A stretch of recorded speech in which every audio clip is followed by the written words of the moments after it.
নমস্কার, আপনারা দেখছেন দিন দর্পণ ডিজিটাল। শুনে নিন আজকের বিশেষ খবর।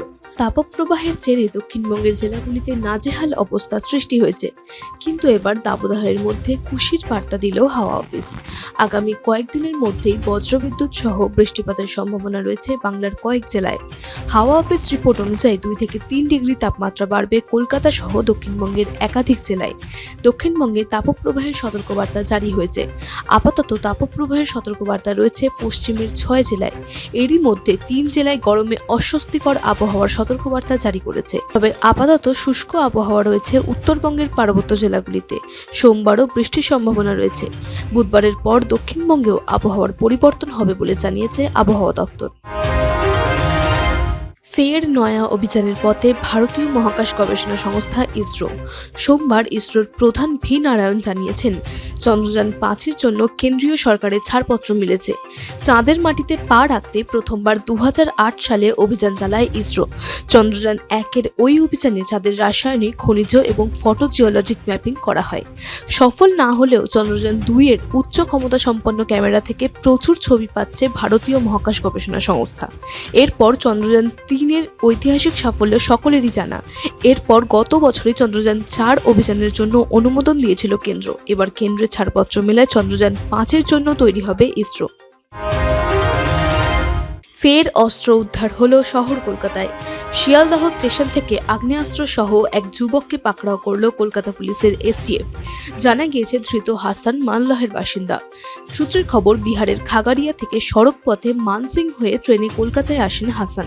ট্রেনেই বিপুল পরিমাণ অস্ত্র নিয়ে কলকাতায় ঢোকেন আজ সকালে। ব্যাগে জামা কাপড়ের ভিতরে লুকানো ছিল ওই আগ্নেয়াস্ত্র। সেগুলি বিহারের খাগাড়িয়া জেলায় তৈরি করা হয়েছে বলে এসটিএফ জানিয়েছে। মানসিং হয়ে মালদহে ঢোকে ওই ব্যক্তি। পরে সেখান থেকে ট্রেনে তোলেন বিপুল পরিমাণ অস্ত্র। গোপন সূত্রে এসটিএফ এর কাছে গোটা ঘটনার খবর থাকায় সোমবার ভোরে শিয়ালদহ স্টেশন হাটেবাজারে এক্সপ্রেস ঢুকতেই অভিযান শুরু হয়।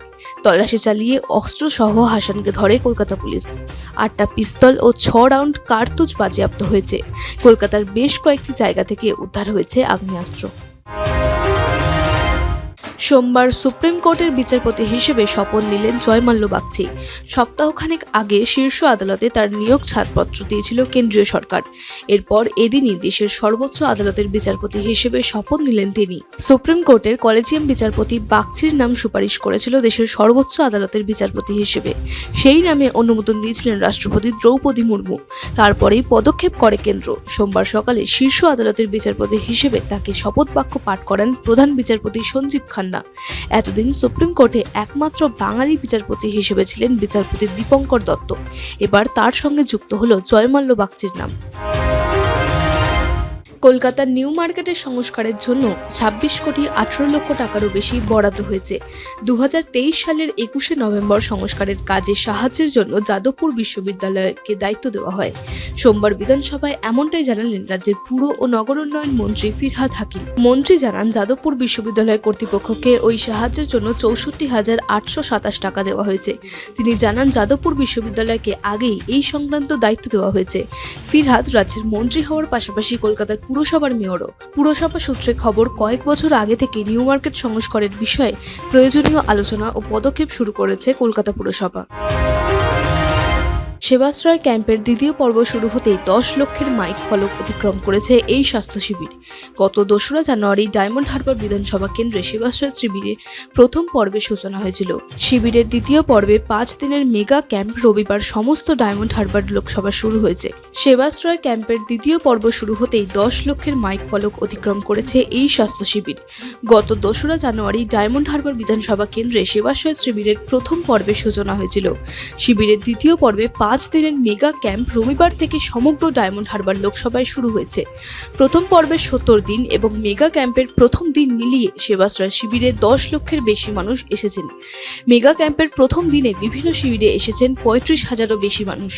7টি বিধানসভা কেন্দ্রে সেবাশ্রয় চলার পর ফলো আপ ট্রিটমেন্টের জন্য রবিবার থেকে 5 দিনের এই মেগা ক্যাম্প শুরু হয়েছে। ডায়মন্ড হারবার লোকসভা কেন্দ্রের অধীন 7টি বিধানসভা এলাকায় মোট 273টি মেগা ক্যাম্প করা হয়েছে। এর মধ্যে শুধু ডায়মন্ড হারবার বিধানসভায় একটি মডেল শিবির সহ 42টি সেবাশ্রয় শিবির চালু করা হয়েছে।